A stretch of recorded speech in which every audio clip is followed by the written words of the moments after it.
creature the size of a car glides through the water in Ireland, and nobody knows what the thing was. In 1817, dozens of fishermen near Gloucester swore they saw a sea serpent nearly 100 feet long, and one even fired a cannon at it. And in 1848, the officers of a British warship stared down a massive snake-headed creature cruising alongside their ship for over 15 minutes. These are real sea serpent sightings deep-sea fishermen can't explain. This is a pretty wild video. Exactly what are we looking at here? Well, I don't know what it is, and neither does anyone that was there that day. According to the uploader, Connell Malarkey, they'd been shooting an independent movie called Fishing with David Lynch in Lough, Foyle, Ireland, when they spotted whatever this thing is. They had no idea what it was, only that it was massive. He said he thought it was a whale at first, but another guy who was closer said it definitely did not look like a whale to him. Malarkey also wrote in the comments that it was really difficult to determine what species of creature it was, that he'd seen whales but had never seen one swim like this. He also noted that the pattern on it didn't really look like a whale's, and regarding its size, he couldn't say for sure, but the effect it was having on the water definitely made it seem pretty big. So back in the summer of 1817, something strange kept showing up off the coast of Gloucester, Massachusetts. Dozens of fishermen and locals started talking about this massive sea creature slithering through the water. They said it looked like a snake, maybe 80 to 100 feet long, with a bunch of humps sticking out of the water, like a row of barrels. Kind of undulated in the water, like it was crawling through it. Word got around fast, and it got serious enough that a group called the Linnean Society of New England launched an actual investigation into it. They interviewed everyone from ship captains to dock workers, even tried naming it like it was a real species, calling it Scoliophus atlanticus. They ended up with a 3-foot specimen that turned out to be a regular snake with a messed up spine, not exactly proof. Still, one guy said he saw the creature from just 30 feet away, said its head was as big as a keg and its body was thicker than a barrel. He even fired a cannon at it. To this day, nobody really knows what they saw though, but they all agreed on one thing: it wasn't like anything they'd seen before. This next one happened on a British warship. On August 6, 1848, the HMS Daedalus was sailing in the South Atlantic when the captain and several officers all saw something in the water. They said it was this giant sea creature with a long neck and a snake-like head rising about 4 feet out of the water. It was at least 60 feet long, maybe more. They watched it through telescopes for over 15 minutes as it moved alongside the ship. The captain, Peter McKay, said the thing was so close that if it had been a person he knew, he'd have recognized their face. Weird analogy to make, but that's how he described it. What I really like about this story though is how long they watched this thing. It wasn't a quick blur. They had time to just stare at it and draw it in detail. Of course, when the story hit the paper, a lot of folks tried to explain it away, saying that maybe it was a whale or an elephant seal, but the crew were not having it. These were experienced sailors. They knew what whales looked like. This was not a whale.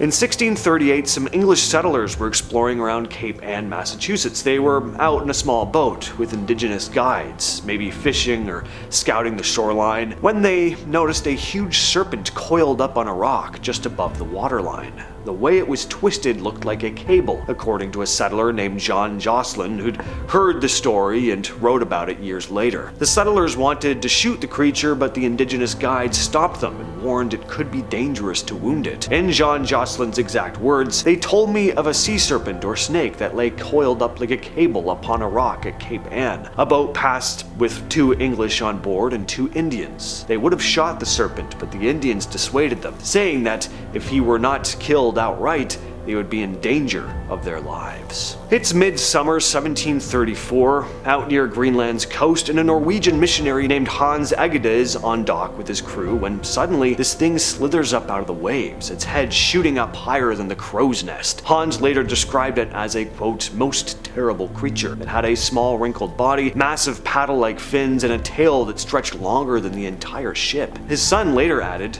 that it had a pointed snout that blew like a whale, flippers powerful enough to churn the sea, and a neck so long it looked nearly snake-like. Hans had already sketched whales and seals on past voyages, so this time he drew the creature, and the image was published in 1741. 1941. It looked like some hybrid of oarfish and a giant seal. This next one is wild because these guys fired a cannon at the massive creature they saw. It was late October in 1848. A Glasgow newspaper published a letter from Captain James Henderson on the Mary Ann, recounting a tale from the mate aboard the Daphne, a Boston ship that was sailing on September 20th. He was told that the crew saw a beast described as a, quote, huge serpent with a dragon's head. They fired a deck gun loaded with nails and iron at the creature, which supposedly reared back, sprayed foam, and thrashed violently before speeding away. The creature looked like it was nearly 100 feet long.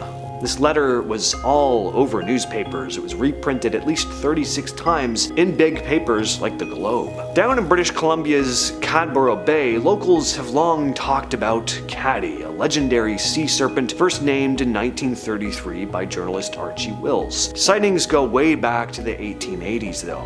Before Archie picked up the story, lawyer W.H. Langley and yachtsman R.C. Ross reported seeing a long, sinuous body with humps and a horse-like head. Over the last century, there have been around 300 sightings logged. Caddy is usually described as scaly, sometimes hairy, but always serpentine, with a horse or camel-like head and humps along its body. Two Canadian scientists, Dr. Edward Bosefield and Dr. Paul LeBlanc, collected hundreds of these reports and tried classifying Caddy as Cadbosaurus wilsey in the 90s. To this day, there are still sightings of it, even from experienced fishermen and sailors who swear what they saw is not a seal or an oarfish. It was a peaceful summer day in Lake Seljord, Norway in 1750. Farmer Gunnlik Andersen Verpe was rowing across the lake when something massive shot out of the water and capsized his boat. Ever since, people have been reporting all sorts of strange encounters with a sea creature named Selma. In 1918, a fisherman named Carl Carlson had just pulled his rowboat up to dock after a day out on the lake. As he was unloading his gear, he caught something in the water just a few feet away. He said that a long neck rose up out of the water, about 3 feet above the surface, with a head that looked like a horse or maybe a camel. Whatever it was staring right at him. Carl freaked out. He dropped everything, took off running up the hill toward town, and refused to go near the lake for the rest of the summer. Over the years, dozens of other people have reported seeing something similar. Long body, humps, dark color, a head like a horse, camel, or moose. Fishermen and boaters in Chesapeake Bay in the United States have been talking about Chessie, a sea serpent-like creature, for almost 100 years now. The earliest reports go back to the 1930s, but one of the first major sightings happened in 1943, when two men were out fishing near Baltimore. They saw this huge creature about 25 feet long with a horse-shaped head moving just under the surface. One of them said the thing turned its head round like it was looking back at them, almost all the way around. Then in 1982, a couple named Robert and Karen Frew were hanging out near Kent Island and caught something weird on tape. Now, there are lots of articles online describing this footage, but for some reason it doesn't seem to exist online. It does exist somewhere though. The Smithsonian even held a mini symposium on it back in the 80s and concluded that the video, along with a previously unreleased image by a local woman, proved that something was alive in Chesapeake Bay. Spring 1994, about 6 miles offshore from Necochea in Argentina, the crew aboard the fishing trawler Pacos Ventura spot a dark shape cutting through the morning mist. Then it surfaces. What they're looking at is a long serpent-like body, 32 to 39 feet long, with massive flippers and a serrated ridge running down its back. Carlos Mino, the captain, said it had a head like a duck's, rounded, white, with huge, quote, dinosaur book-style fins hanging on the sides. The crew watched as the thing floated there with seagulls circling around it, seemingly uninterested in them, before slipping back into the water. Mino said the creature looked calm, not aggressive, but it definitely wasn't a whale. He'd seen plenty of those in his 20 years at sea. Another member of the crew, Luis Ramon Mena, an experienced fisherman, said that in 25 years at sea, he'd seen whales and killer whales, but never anything like what they saw that day. Then just a few months later, 2 other boats spotted the same thing in the same area. One crewman described actually seeing 2 of the creatures together, with their long necks twining around each other. The creature became known as Joselito, since it was first seen around St. Joseph's Day. It hasn't been seen in years, but I'm sure if you were to ask anyone who was working the water that season, they'd tell you they saw something, and that it wasn't a whale. I've been your host, James. I'll catch you, yes you specifically, in the next video.